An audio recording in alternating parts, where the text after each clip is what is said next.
কোরআন ইরশাদ করছে বিসমিল্লাহির রহমানির রহিম হুয়াল্লাযী আরসালা রাসূলাহু বিল হুদা ওয়া দীনিল হাক্কি লিইয়ুযহিরাহু আলাদ দীনি কুল্লিহি হুয়াল্লাযী তিনি ওই সত্তা আরসালা রাসূলাহু বিল হুদা যিনি তার নবীকে প্রেরণ করেছেন হেদায়েতের মাধ্যমে আরসালা রাসূলাহু বিল হুদা তিনি তার নবীকে প্রেরণ করেছেন কোরআনের মাধ্যমে আরসালা রাসূলাহু বিল হুদা তিনি তার নবীকে প্রেরণ করেছেন সত্যের মাধ্যমে আরসালা রাসূলাহু বিল হুদা তিনি তার নবীকে প্রেরণ করেছেন দ্বীনের মাধ্যমে আরসালা রাসূলাহু বিল হুদা তিনি তার নবীকে প্রেরণ করেছেন তাকওয়ার মাধ্যমে আরসালা রাসূলাহু বিল হুদা তিনি তার নবীকে প্রেরণ করেছেন জিহাদের ঝান্ডার মাধ্যমে আরসালা রাসূলাহু বিল হুদা তিনি তার নবীকে প্রেরণ করেছেন শান্তির পয়গামের মাধ্যমে আরসালা রাসূলাহু বিল হুদা তিনি তার নবীকে প্রেরণ করেছেন পৃথিবীর জন্য এক নতুন আদর্শ দিয়ে পৃথিবীর জন্য এক নতুন জীবন বিধান দিয়ে পৃথিবীর জন্য এক নতুন কিতাব দিয়ে পৃথিবীর জন্য এক নতুন পথ নির্দেশিকা দিয়ে পৃথিবীর জন্য এক নতুন গাইডলাইন দিয়ে পৃথিবীর জন্য এক নতুন মতাদর্শ দিয়ে পৃথিবীর জন্য এক নতুন মাযহাব দিয়ে পৃথিবীর জন্য এক নতুন পয়গাম দিয়ে পৃথিবীর জন্য এক নতুন বার্তার মেসেজ দিয়ে মুহতারাম হাজরিন রব্বুল আলামিন তার গোটা আসমান এবং জমিনের মাঝে অসংখ্য মাখলুকাত তৈরি করেছেন মানব জাতিকে সৃষ্টি করেছেন মানব জাতি কোন পথে চলবে এই পথের ঘোষণাও আল্লাহ তাআলা দিয়েছেন আদমকে সৃষ্টি করেছেন দুনিয়াতে পাঠিয়েছেন নবী হিসেবে ঘোষণা দিয়েছেন সহিফা নাজিল করেছেন হযরতে মুসা আলাইহিস সালামকে পাঠিয়েছেন নবী হিসেবে ঘোষণা করেছেন তাওরাত কিতাব নাজিল করেছেন হযরত ঈসাকে দুনিয়াতে প্রেরণ করেছেন নবী হিসেবে ঘোষণা করেছেন ইনজিল কিতাব প্রেরণ করেছেন তাম পৃথিবীর সমস্ত নবীদের পরে তাম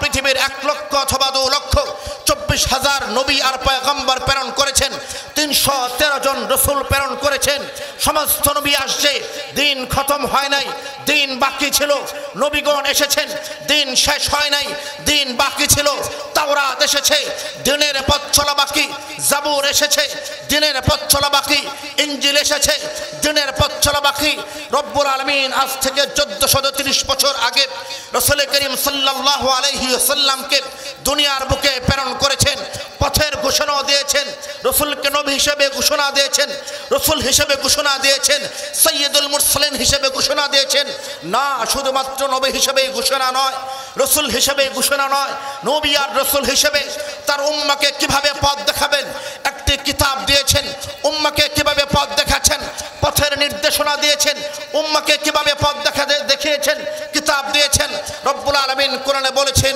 হুয়াল্লাযী তিনি ওই মহান সত্তা আরসালা রাসূলাহু বিল হুদা যিনি তার রাসূলকে হেদায়েতের মাধ্যমে প্রেরণ করেছেন মুহতারাম হাজরিন রাসূল যখন আগমন করেছেন আসমান থেকে কিতাব নাজিল হয়েছে মক্কার 13 বছর মদিনার 10 বছর 23 বছর পর্যন্ত সূরা ফাতিহা থেকে নিয়ে সূরা নাস পর্যন্ত 30 পারা কোরআন 114টি সূরা মক্কায় নাজিল হয়েছে রাসূল মক্কায় কোরআন মক্কায় রাসূল মদিনায় কোরআন মদিনায় রাসূল ঘরে কোরআন ঘরে রাসূল বাজারে কোরআন বাজারে রাসূল জিহাদে কোরআন জিহাদে রাসূল পাহাড়ে কোরআন পাহাড়ে রাসূল উহুদে কোরআন উহুদে রাসূল বদরে কোরআন বদরে নবী যেখানে কোরআন সেখানে রাসূল যেখানে কোরআন সেখানে কোরআন আগমন করেছে রব্বুল আলামিন বলে দিয়েছেন হে রাসূল আপনার মাধ্যমে আমি কোরআন নাজিল করলাম আপনার মাধ্যমে আমি নতুন পথের সন্ধান দিলাম আপনার মাধ্যমে হেদায়েতের সন্ধান দিলাম হুয়াল্লাযী আরসালা রাসূলাহু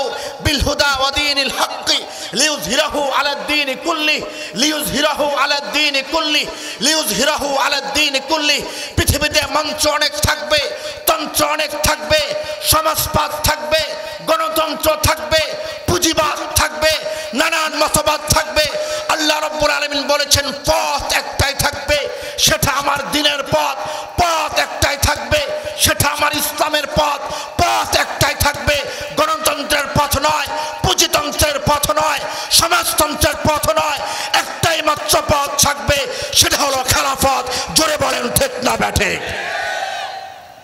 পথ একটাই হুয়াল্লাযী আরসালা রাসূলাহু বিল হুদা ওয়া দীনিল হক তিনি ওই সত্তা যিনি তার রাসূলকে প্রেরণ করেছেন বিল হুদা কোরআন দিয়ে প্রেরণ করেছেন বিল হুদা দিন দিয়ে প্রেরণ করেছেন বিল হুদা, কিতাব দিয়ে প্রেরণ করেছেন বিল হুদা, হেদায়েত দিয়ে প্রেরণ করেছেন। মুহতারাম হাজরিন, কেরানীর হাটের বন্ধুরা, ব্যবসায়িক দিক থেকে আপনি সমৃদ্ধ, আজকের বক্তব্য আপনার জন্য।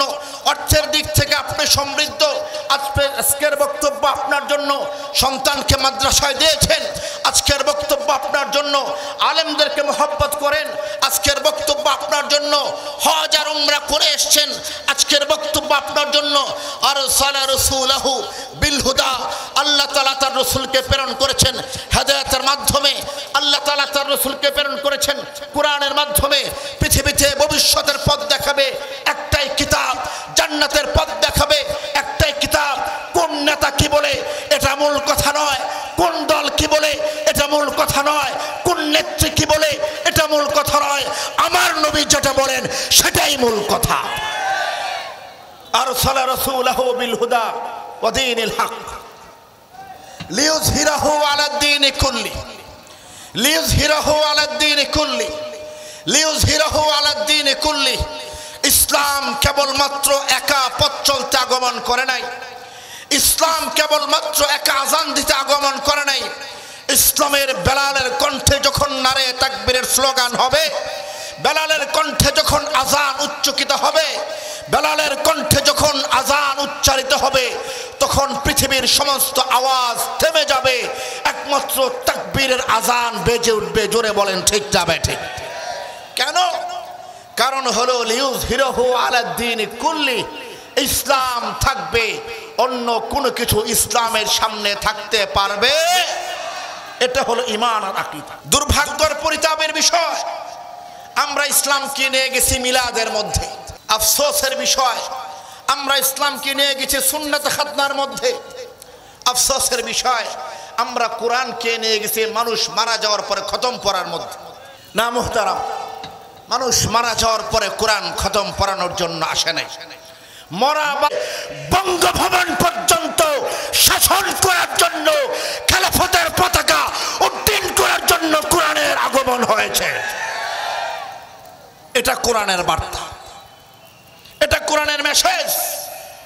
আফসোস আর পরিতাপের বিষয়, আমরা কোরআনকে মরা বাড়িতে নিয়ে গেছি। হ্যাঁ, কোরআন আপনি পড়বেন জীবনের জন্য, জীবনের আলো ফিরে পাওয়ার জন্য, মরা বাড়িতে গিয়ে কোরআন পড়ার জন্য না। প্রধান সেনাপতি সেই সময় মদিনার বাইরে থেকে একটা কাফেলা এসে বলেছে, সম্মানিত মুসলিম ভাইরা, আপনাদের রাষ্ট্রপ্রধান কোথায় থাকেন? ওনার সাথে আমরা একটু দেখা করতে চাই, ওনার সাথে একটু আমাদেরকে অ্যাপয়েন্টমেন্ট নিয়ে দেন, ওনার সাথে আমরা একটু কথা বলবো। কি বিষয়, কি নিয়ে কথা বলতে চান? কথা বলার মাকসাদকে আগে বলেন। বলেছে কথা বলার একটাই মাকসাদ, আমরা দেখেছি যেদিন থেকে কালেমার সূর্য উদিত হয়েছে, যেদিন থেকে মদিনার কাফেলার হাতে কালেমা খচিত পতাকা উড্ডীন হয়েছে, যেদিন থেকে রসুলের কাফেলা তাকবীরের স্লোগানে বিজয়ের মিছিল নিয়ে কালেমার পতাকা নিয়ে যেদিকে যাত্রা শুরু করে, বিজয় সেদিকে, পরাজয় আর এই জাতিকে স্পর্শ করতে পারে না। জোরে বলেন ঠিক না বেঠিক? কোন মন্ত্র বলে, কোন সিস্টেমের কারণে আপনারা সব সময় বিজয়ী হন? বিজয় সব সময় আপনাদের পদচুম্বন করে। কালেমার পতাকা যেখানে বিজয়, সেখানে মাধ্যমটা কি আমাদেরকে একটু বলে দেন, আমরাও একটু শেখার চেষ্টা করি। মুসলমানদের সামরিক পলিসি কি, মুসলমানদের ডিফেন্স পলিসি, সামরিক কৌশল, কোন বাহিনীকে তারা আগে রাখেন, কোন বাহিনীকে তারা পিছিয়ে রাখেন, কোন বাহিনীকে তারা ডানে রাখেন, কোন বাহিনীকে তারা বামে রাখেন, কোন সিস্টেমে করে কাফেলা তৈরি করলে, কোন সিস্টেমে আমাদের সৈন্যবাহিনী বিন্যাস করলে, কোন সিস্টেমে আমাদের বাহিনীকে দাঁড়া করালে আমরাও আপনাদের মাধ্যমে বিজয়ী হতে পারবো, আমাদেরকে একটু জানান। আমরাও বিজয়ী হতে চাই, আমরা আর পরাজিত হতে চাই না। মুসলমানদের বিজয়ের সিস্টেমটা আমরা জানতে চাই। এই সামরিক পলিসি, ডিফেন্স পলিসি, সামরিক রণযুদ্ধের বিষয়টা জানার জন্য আপনাদের আমিরুল মুমিনিন ওমর ইবনুল খাত্তাবের সাথে আমরা একটু দেখা করতে চাই। মুহতারাম হাজরিন, সাহাবায়ে কেরাম বলেন ঠিক আছে, কোনো সমস্যা নাই, আমাদের আমিরের দরজা সবার জন্য খোলা, অপেক্ষা করার প্রয়োজন নাই। মসজিদে নববীতে যান, গিয়ে দেখেন মেম্বরের সামনে একজন লোক জোহরের থেকে আসর পর্যন্ত এই সময়টা মদিনার লোকের একটু বিশ্রাম করত, গিয়ে দেখেন মেম্বরের সামনে একজন লোক হয়তোবা শুয়ে আছেন, তিনি আমাদের আমিরুল মুমিনিন, তিনি অর্ধজাহানের বাদশাহ, তিনি ওমর ইবনুল খাত্তাব। জোরে বলেন সুবহানাল্লাহ। মুহতারাম হাজিরিন, মদিনার আগন্তুক সেই কাফেলা যারা মুসলমানদের সামরিক অভিযান সম্পর্কে জানতে চায়, তারা আস্তে আস্তে মসজিদে নববীর মেহরাবের দিকে এগিয়ে গেল। গিয়ে দেখে মাথার কালো পাগড়িটা খুলে গায়ের শতদা বিভক্ত তালি দেওয়া জামাটা খুলে ভাঁজ করে মাথার নিচে দিয়ে ডান কাত হয়ে একজন মানুষ শুয়ে আছেন। তার সামনে একটা তরবারি, ডানে বামে কোনো পাহারাদার নাই। খেজুর পাতার চাটার মধ্যে শোয়ার কারণে গায়ের মধ্যে খেজুরের চাটের দাগগুলো রেখে আছে। একজনকে জিজ্ঞেস করলেন, উনি কি ওমর? বললেন, হ্যাঁ উনি ওমর, উনি আমাদের আমিরুল মুমিনিন, ওমর ইবনুল খাত্তাব, উনি আমাদের রাষ্ট্রনায়ক, উনি আমাদের সিপাহ সালার। দেখার পরে মদিনায় আগন্তুক সেই কাফেলা তারা আর ওমরের দিকে আগায় না, গেটের দিকে আগায়। আস্তে আস্তে মদিনা থেকে বাইরে চলে যাচ্ছে। সাহাবায়ে কেরাম জিজ্ঞেস করেছে, ভাই ঘটনা কি? আলাপ সালাপ হলো না, কথাবার্তা হলো না, চলে যাচ্ছেন কেন? বলে যান ভাই কি হলো, কথাই তো বললেন না, চলে কেন যাচ্ছেন? আসলেন সামরিক পলিসি নিয়ে আলোচনা করবেন, ডিসকাস করবেন, কথা বলবেন। ইসলাম কোন মন্ত্র বলে বিজয় হয় মন্ত্রটা জানবেন, ইসলাম কোন আদর্শের কারণে বিজয় হয় এটা জানবেন। আমিরুল মুমিনিন ওমর ইবনুল খাত্তাব কিভাবে তার সৈন্যের বিন্যাস করে এটা জানবেন। কথাও বললেন না, সালামও হলো না, কালামও হলো না, ব্যাস দেখেই চলে যাচ্ছেন। ঘটনা কি? কেরানের হাটের বন্ধুরা, আগামী দিনে খেলাফতের পতাকার নিচে শামিল হতে চাওয়া খেলাফতের তরুণ সৈনিকেরা শুনে রাখুন, বিদেশ থেকে আগত এক আজনবী কাফেলা ইসলাম সম্পর্কে, আমিরুল মুমিনিন ওমর ইবনুল খাত্তাব সম্পর্কে, খেলাফতের এই কাফেলা সম্পর্কে তার অভিপ্রায়, তার অপিনিয়ন, তার মন্তব্য, তার অভিমত, তার দৃষ্টিকোণ এবং দৃষ্টিভঙ্গি কি দেখুন। চলে যাচ্ছেন কেন? কথাই তো বললেন না, আলাপিত হলো না, শুধু দেখলেন আর চলে গেলেন। ঘটনা কি? কাফেলা বলে, ভাই আমাদের যেটা দেখার সেটা হয়ে গেছে। আরে আশ্চর্য কথা, কথাবার্তা খিচেই হলো না, কিভাবে হয়ে গেল? না না না না, আমাদের যেটা বুঝার সেটা আমরা বুঝে গেছি। বলে যান কি বুঝে গেলেন? কেরানের হাটের আজকের ঐতিহাসিক মাহফিলে অংশগ্রহণকারী বন্ধুরা, অন্তরের মধ্যে চেতনার কলমে বাক্যটি লিখে রাখুন। তারা বলেছে, যেই দেশের রাষ্ট্রপতি মসজিদের মধ্যে কোনো রকমের প্রোটোকল ছাড়াই শুয়ে থাকতে পারে প্রশান্তির সঙ্গে, যে দেশের রাষ্ট্রপ্রধান মাথার নিচে তার পাগড়ি দিয়ে ঘুমিয়ে থাকতে পারে, যে দেশের রাষ্ট্রপ্রধান খেজুর পাতার চাটায়ে শুয়ে থাকতে পারে, আসমানের মালিক প্রভুর কসম করে বলছে, তাম পৃথিবীর শক্তি মিলে সেই ইসলামের অগ্রযাত্রাকে অতীতেও ঠেকাতে পারে নাই, সামনেও ঠেকাতে পারবে না। আপনারা মাওলানা মামুনুল হককে দেখেন, গায়ের মধ্যে সুতি পাঞ্জাবি দেখেন, মাথার মধ্যে পাঁচকল্লি টুপি দেখেন, কোন রকমের আড়ম্বরতা ছাড়া তার সফেদ জিন্দেগি দেখেন। মনে রাখবেন কেরানীর হাটের বন্ধুরা, আল্লামা মামুনুল হক আঙুল উঁচা করলে বাতিলের পায়জামা গরম হয়ে যায়। আমাদের পাওয়ার হলো আমাদের কালেমায়। জোরে বলেন ঠিক না বেঠিক? আমাদের পাওয়ার হলো আমাদের ইমানের শক্তিতে, আমাদের পাওয়ার হলো আমাদের খেলাফতের শক্তিতে। ১,৫০০ বছর পর্যন্ত কালেমার যাত্রা চলছে, ১,৫০০ বছর পর্যন্ত খেলাফতের যাত্রা চলছে, কিয়ামত পর্যন্ত খেলাফতের যাত্রা চলবে। পৃথিবীর কোন শক্তি থামাতে পারে নাই, থামাতেও পারবে না। কালেমার কাফেলা চলছে, চলবে। কোন শক্তি থামাতে পারবে? আরো জোরে বলেন পারবে? আওয়াজ দিয়ে বলেন পারবে? শক্তিটা কোথায়? আসেন শক্তিটা দেখি। ওমর ইবনুল খাত্তাব দাঁড়িয়েছেন একটা ওয়াদির মাঝখানে। ওয়াদি মানে হলো উপত্যকা, আল ওয়াদি। উপত্যকা কাকে বলে? একদিকে পাহাড়, আরেকদিকে সমতল, আরেকদিকে ঢালু। ওমর দাঁড়িয়ে আছেন। সাহাবায়ে কেরাম দেখেন হযরত ওমরের চোখ ছলছল করছে, তার চোখে পানি। জিজ্ঞেস করছে, আমিরুল মুমিনিন, আপনার চোখের পানি, এটা তো দেখার কথা নয়। হযরতে ওমরের চোখে তো পানি থাকার কথা নয়, কেন কাঁদছেন? কোথাও কি কোনো সমস্যা? কোথাও কি মুসলমানদের কাফেলা কোন আক্রমণের শিকার হলো? আপনার চোখে কেন পানি আমিরুল মুমিনিন? কারণ হাটের বন্ধুরা, হযরত ওমর কি বলছেন শুনো। তিনি বলছেন, শোনো, যেদিন থেকে রাসূল করিম সাল্লাল্লাহু আলাইহি ওয়াসাল্লাম তার নিজ হাতে এই খেলাফতের কাফেলার, এই নবুয়তের কাফেলার সাহাবায়ে কেরাম রাদিয়াল্লাহু তাআলা আনহুম আজমাইনের মাধ্যমে কাফেলার গোড়াপত্তন করেছেন, সেদিন থেকে ইসলামের ভাগ্যাকাশে, ইসলামের ললাটে পরাজয় শব্দ হারিয়ে গেছে। ইসলাম যেখানে বিজয় সেখানে, জোরে বলেন ঠিক না ভাই ঠিক? ইসলাম যেখানে, জোরে বলেন, ইসলাম যেখানে, ইসলাম যেখানে, ইসলাম যেখানে, ইসলাম যেখানে বিজয়। সুতরাং কোথাও কোনো মুসলিম শক্তি আটকা পড়া নাই, যে কারণে আমি কাঁদব। এরপর আমিরুল মুমিনিন, আপনার চোখে পানি কেন? হযরত ওমর বলছেন যে দেখো, এটা একটা ঐতিহাসিক জায়গা। এই জায়গায় দাঁড়িয়ে আমার কিশোর বয়সের কথা মনে পড়ছে। আমি যখন কিশোর ছিলাম তখন আমার বাবা আমাকে এক ঝাঁক মেষ দিয়ে, ছাগল দিয়ে আমাকে প্রেরণ করতেন। আমি বকরি চড়ানোর জন্য এই ওয়াদির মধ্যে আসতাম, এই পাহাড়ে আসতাম। আমার সেদিনের কথা মনে পড়েছে। আমিরুল মুমিনিন, সেদিনের কোন কথা মনে পড়ে আপনার চোখ থেকে পানি পড়ছে? বলে দেখো, যখন আমি সকালবেলা মেষ আর বকরিগুলিকে নিয়ে আসতাম, সারাদিন আমি এখানে থাকতাম, বকরিগুলি আমার কথা শুনতো না। আমি বলতাম ডানে যাও, বকরিগুলি বায়ে যেত। আমি বলতাম বায়ে যাও, বকরিগুলি ডানে যেত।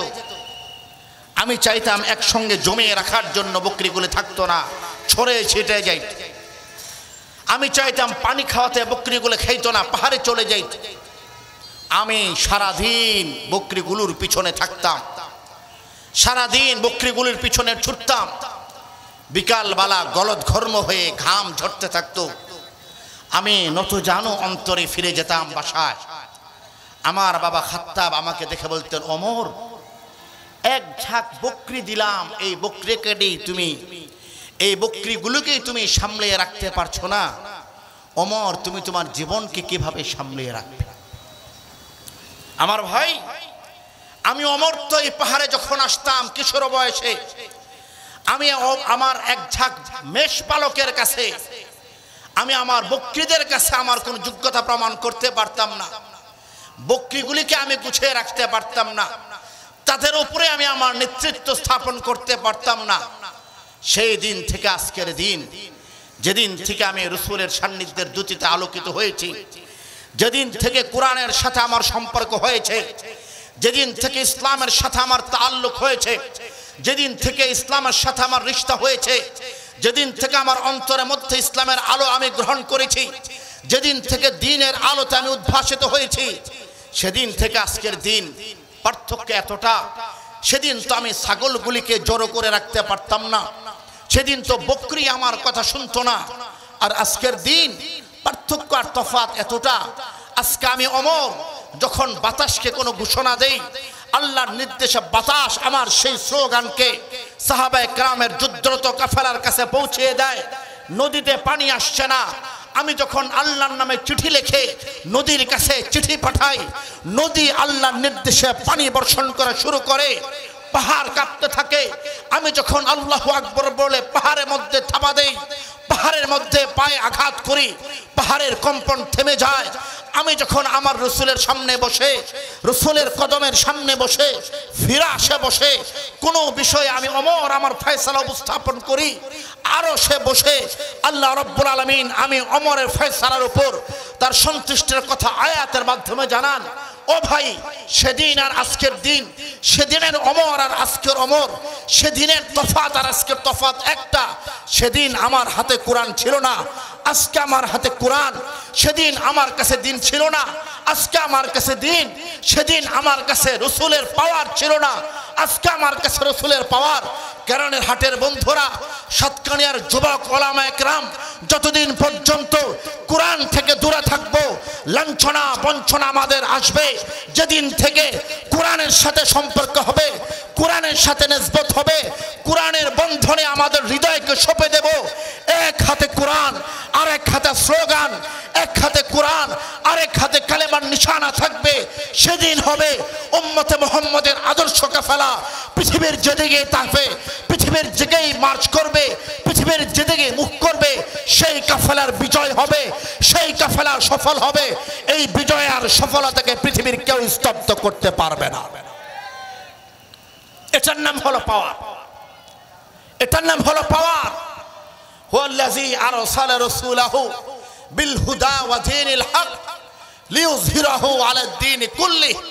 খেলাফতের শক্তি থাকবে, গণতন্ত্রের শক্তি ভুলণ্ঠিত হবে, কোরআনের শক্তি থাকবে, বর্বরতার শক্তি ভুলণ্ঠিত হবে, ইসলামের শক্তি থাকবে, পুঁজিতন্ত্র, সমাজতন্ত্র, সমস্ত শক্তি পায়ের নিচে পড়ে থাকবে।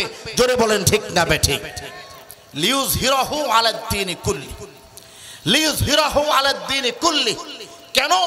রাসূলুল্লাহ সাল্লাল্লাহু আলাইহি ওয়াসাল্লাম তিনি ইসলামকে নিয়ে এসেছেন অন্য সমস্ত মতবাদের উপরে প্রাধান্য দিতে, দ্বীনকে নিয়ে এসেছেন অন্য সমস্ত মাযহাব আর তাকলিদের উপর প্রাধান্য দিতে, কোরআনকে নিয়ে এসেছেন পৃথিবীর সমস্ত মতাদর্শকে দাফন করে, কবরস্থ করে একমাত্র খেলাফতের পতাকাকে উড্ডীন করার জন্য।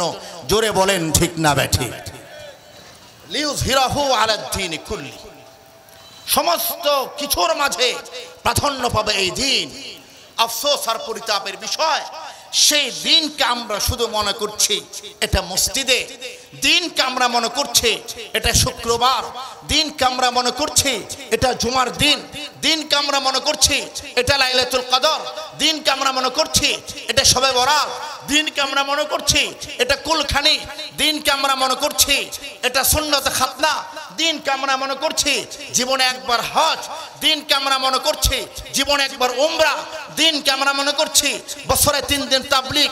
না মুহতারাম হাজরিন, লিইয়ুযহিরাহু আলাদ দীন কুল্লির ব্যাখ্যা এটা নয়, বরং ব্যাখ্যা হলো ঘুম থেকে উঠবেন তখনও দিন, অফিসে যাবেন তখনও দিন, ব্যবসার দোকান খুলবেন তখনও দিন, সন্তানকে লেখাপড়া করবেন তখনও দিন, স্ত্রীর কাছে যাবেন তখনও দিন, পাকঘরে যাবেন তখনও দিন, বঙ্গভবনে যাবেন তখনও দিন। জোরে বলেন ঠিক না বেঠিক? পাকঘর থেকে নিয়ে রাষ্ট্রীয় পর্যায় পর্যন্ত যে ব্যবস্থা কায়েম করার, এটার নাম হলো দিন।